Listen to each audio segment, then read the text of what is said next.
대통령의 직무 중에서도 그 어떤 공직보다 고유한 품격으로 빛나야 할 분야는 외교다. 능력과 품성이 그대로 드러나는 치열한 무대에 다음날 별도의 해석을 하지 않으면 알아듣지 못하는 저 말 솜씨로 고개를 흔들며 외국 정상에게 말하기 시작한다면 문재인을 경험한 외국 정상들이 그 황당함을 견딜 수 있을지, 상대 통역은 제대로 윤석열의 말을 전달이나 할 수 있을지, 마이크를 이준석 대표에게 넘기더니 이제 입까지 김종인 위원장에게 넘겼습니다. 몸은 AI가 대신합니다. 외국 사절이나 정상은 이준석, 아니면 김종인, 아니면 AI가 만나야 하나요?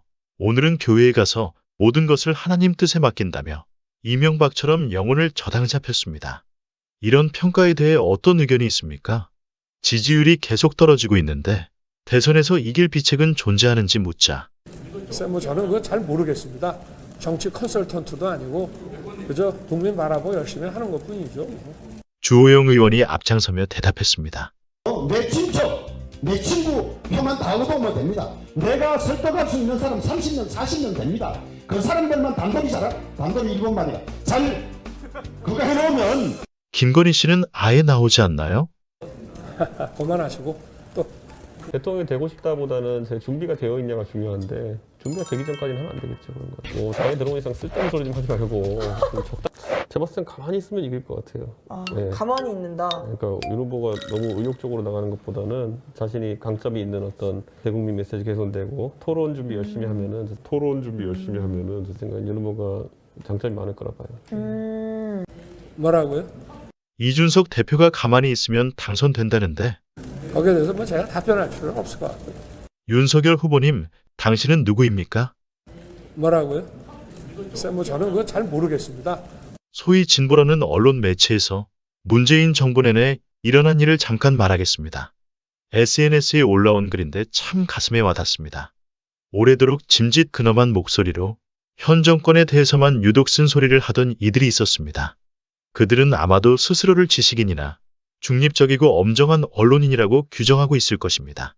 여권에 대한 이들의 비판은 독립적으로도 엄정하기가 짝이 없지만 야권에 대한 비판에는 언제나 여권에 대한 비판이 덧붙여지는 양비론의 형태로 이루어졌음을 알 수 있습니다.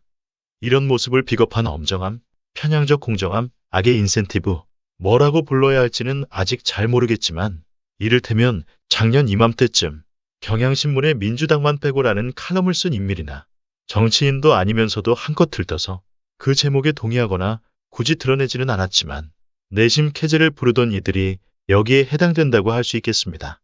그랬던 그들은 대선 전국에서 어떤 글짓을 하고 있을까요? 윤석열의 언행이 바닥을 뚫고 또 뚫고 또 뚫고 또 뚫고 또 뚫어 다시 그 밑에 있는 바닥을 보여주고 있던 작년 연말까지 무슨 생각을 했을까 궁금해집니다.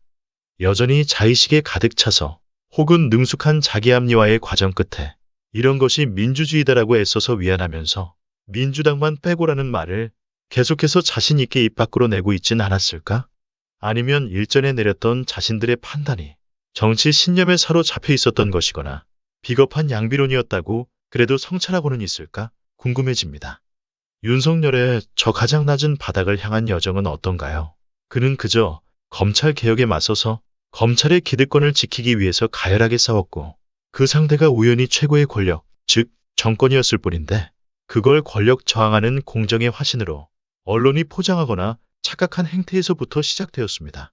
대한민국을 극도의 혼란으로 몰고 갔던 그 포장과 착각의 과정에는 인민의류가 아주 크게 기여했다고 나는 생각합니다. 올해에는 이 불의의 사람들이 과거 자신들이 보여주었던 행태에 어떤 식으로든 책임을 다하는 한 해가 되기를 기원합니다. 2088년이 되면 그 혹시 국민연금 누적 적자가 그때 어느 정도 되는지 아세요? 뭐라고요? 2088년이 되면 국민연금 누적 적자가 얼마인지 아는가? 노후 생활에 큰 버팀목이 되고 있는 국민연금을 안철수 후보가 꺼내 들었습니다. 사실 이런 질문만큼 미련스러운 것이 없습니다. 보통 이런 말을 할 때 문제를 말하는 정치인들이 일부러 말하지 않는 것이 있는데 그것이 무엇일까요? 글쎄 저는 그거 잘 모르겠습니다. 2088년까지 아무런 조치를 하지 않는다는 전제를 먼저 합니다. 그리고 현재의 국민연금 유지 정책 중에서 기금 운용 수익 등을 말하지 않은 채 단순히 가입자가 낸 연금 수입과 가입자에게 지출한 연금 지급액만 현재 시점에서 지표로 삼아 말한다는 것을 밝히지 않습니다.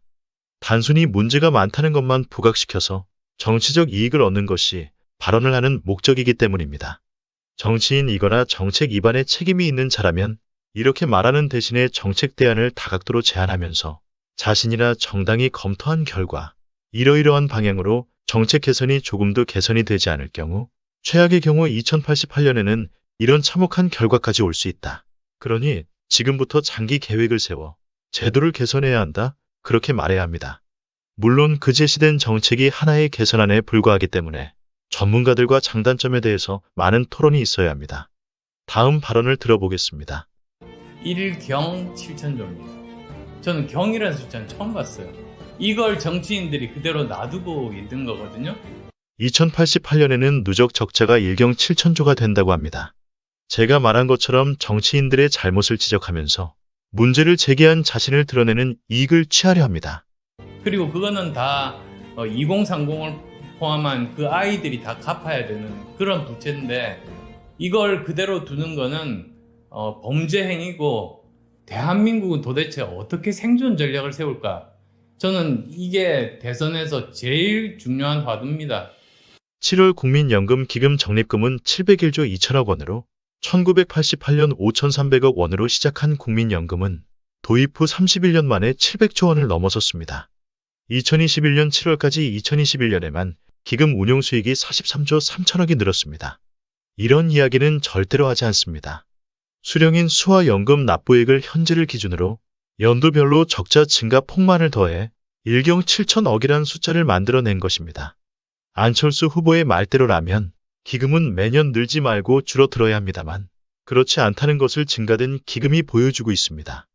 안철수 후보는 2030 세대가 부담해야 한다고 말하는데 아마도 청년층의 지지가 최근 늘고 있는 것이 이 발언을 하게 한 이유라고 생각합니다.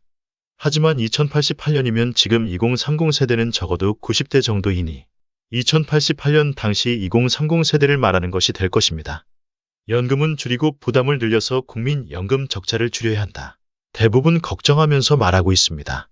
반대로 말하면 지금 2030 세대는 부담을 많이 해야 하고 혜택은 조금만 보라는 이야기이기도 한데 이런 말은 하지 않습니다. 표가 날아가는 소리가 들려올 것이기 때문입니다. 이렇게 발언하는 이유는 매우 단순합니다. 청년들아 잘 들어라. 아무도 신경 안 쓰는데 나는 신경 쓰고 있다. 나를 지지하지 않으면 기금이 고갈되어 너희들은 돈만 내고 연금 못 받을 수도 있다.